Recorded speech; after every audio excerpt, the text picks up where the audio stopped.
been waiting for it. Yeah.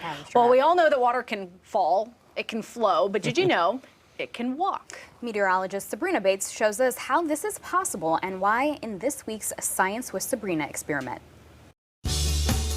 It's time for this week's Science with Sabrina, presented by Sylvan Learning. Well, when it rains, it pours, but all of that water does get soaked into the ground and provides nutrients for all of the plants and the trees around us. But what about all those steps from the dirt to actually getting to the leaves? You could blame a scientific term called capillary action for that. This week, we're showing how a liquid can actually move upward against gravity, and we're doing that by using items in our own home. I set up 6 clear glasses with primary colored water in every other one. I connect the glasses with folded paper towels. This gives the water something to hold on to as it works against gravity. Now that the experiment is set up, watch what happens. This is a time lapse over a few hours. The colored water moves up the paper towel and into the other glass. You can even see the other glass starting to fill up. I let it sit overnight to see if it changes even more. And look, the originally empty glasses now have the same amount of water as the other ones. The science behind it all? Capillary action. So what actually does that big term capillary action even mean? Scientists define it as the ability of a liquid to move in porous spaces because of the forces of cohesion, adhesion, and surface tension. But we're making it even simpler and relating it to foliage.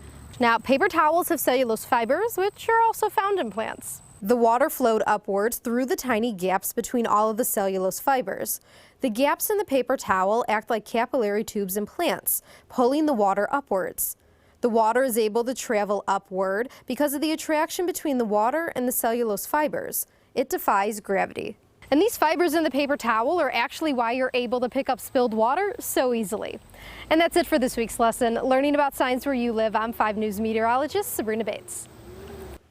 So Sabrina tells us this is also how frost flowers form in the wintertime. If you want to try these experiments at home with your kiddos, make sure you send us your photos. What I also love is there's kind of an underlying secondary experiment here, and it teaches your kid the color wheel, right? It shows you what yellow and blue mixed together make, et cetera, et cetera.